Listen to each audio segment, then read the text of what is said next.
السلام علیکم دوستوں، welcome to horror stories by Afia. Horror stories by Afia میں آپ سب لوگوں کو خوش آمدید کہتی ہوں۔ تیار ہو جائیں ایک ایسی دنیا میں قدم رکھنے کے لیے جہاں رات کی خاموشی میں چھپی ہیں بھیانک چیخیں اور پراسرار کہانیاں۔ ہارر سٹوریز بائی عافیہ میں آپ کو وہ واقعات اور کہانیاں سناؤں گی جو صدیوں سے سینہ بہ سینہ منتقل ہو رہی ہیں اور جو آج بھی لوگوں کے دلوں میں خوف کے چراغ روشن کیے ہوئے ہیں۔ دوستوں، آج کی میری ہارر سٹوری کا ٹاپک ہے راجستھان کا پراسرار قلعہ۔ راجستھان کے ایک دور دراز گاؤں میں ایک پرانا اور خستہ حال قلعہ واقع ہے۔ یہ قلعہ سینکڑوں سال پرانا تھا اور وہاں کے لوگوں میں اس قلعے کے بارے میں عجیب و غریب کہانیاں مشہور تھیں۔ کہا جاتا تھا کہ رات کے وقت اس قلعے میں عجیب و غریب آوازیں سنائی دیتی ہیں جنہیں سن کر ہر کوئی خوف زدہ ہو جاتا ہے۔ کوئی بھی اس قلعے کے قریب جانے کی ہمت نہیں کرتا تھا، خاص طور پر رات کے وقت۔ ایک دن شہر کے ایک نوجوان جوڑا انور اور شازیہ، انہوں نے اس قلعے کی سیر کا منصوبہ بنایا۔ دونوں مہم جو اور نہ ڈر تھے۔ گاؤں والوں نے انہیں قلعے میں نہ جانے کی تاکید کی، مگر انور اور شازیہ نے ان سب کی باتوں کو مذاق سمجھ کر نظر انداز کر دیا۔ دن کا وقت تھا جب وہ دونوں قلعے میں داخل ہوئے۔ اندر کا ماحول سرد اور سنسان تھا۔ قلعے کی دیواروں پر صدیوں کی گرد و غبار جمی تھی۔ ہر قدم پر انہیں ایسا محسوس ہوتا جیسے کوئی انہیں دیکھ رہا ہو، مگر انور نے شازیہ کو ہمت دلائی اور دونوں آگے بڑھتے گئے۔ کچھ ہی دیر بعد وہ قلعے کے مرکزی ہال میں پہنچے۔ ہال کے وسط میں ایک پرانی تختی پڑی ہوئی تھی جس پر کچھ پرانا خطاطی سے لکھا ہوا تھا۔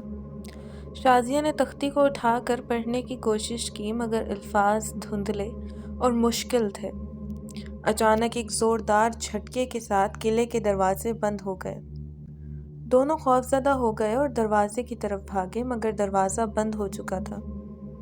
وہ دونوں ہال میں پھنس گئے تھے۔ انور نے اپنے موبائل کی روشنی سے ہال کو جانچا تو ایک پرانا آئینہ نظر آیا۔ آئینے کے قریب جانے پر انور نے دیکھا کہ آئینے میں اس کی اپنی عکسی تصویر کے بجائے ایک پرانی عورت کی عکسی تصویر نظر آ رہی ہے۔ شازیہ نے خوف سے انور کا ہاتھ پکڑ لیا اور کہا کہ ہمیں یہاں سے فوراً نکلنا چاہیے، مگر جیسے ہی انور نے آئینے سے پیچھے ہٹنے کی کوشش کی، آئینے سے ایک بھیانک آواز آئی، تم نے میری نیند خراب کر دی ہے، اب تم اس قلعے سے کبھی باہر نہیں جا سکتے۔ دونوں چیخیں مارتے ہوئے دروازے کی طرف بھاگے، مگر دروازہ نہیں کھلا۔ آئینے سے دھواں نکلنے لگا اور وہ عورت آئینے سے باہر آ گئی۔ اس کی سرخ آنکھیں تھیں اور اس کے چہرے پر وحشت کا عالم تھا۔ انور اور شازیہ نے دروازہ کھولنے کی پوری کوشش کی، مگر کوئی فائدہ نہ ہوا۔ آخرکار وہ عورت ان کے قریب آ گئی اور انور کے کندھے پر ہاتھ رکھا۔ انور کی چیخ نکل گئی اور وہ بے ہوش ہو گیا۔ شازیہ خوف سے زمین پر گر گئی اور اس نے آنکھیں بند کر لیں۔ کچھ لمحے بعد جب شازیہ نے آنکھیں کھولیں تو وہ قلعے کے باہر تھی۔ انور کا کہیں نام و نشان نہیں تھا۔ شازیہ نے پورے گاؤں کو بتایا کہ کیا ہوا، مگر کسی نے اس کی بات پر یقین نہیں کیا۔ کچھ دن بعد قلعے کے اندر سے انور کی لاش ملی۔ وہ قلعے کے مرکزی ہال میں پڑا ہوا تھا اور اس کے چہرے پر خوف کے آثار تھے۔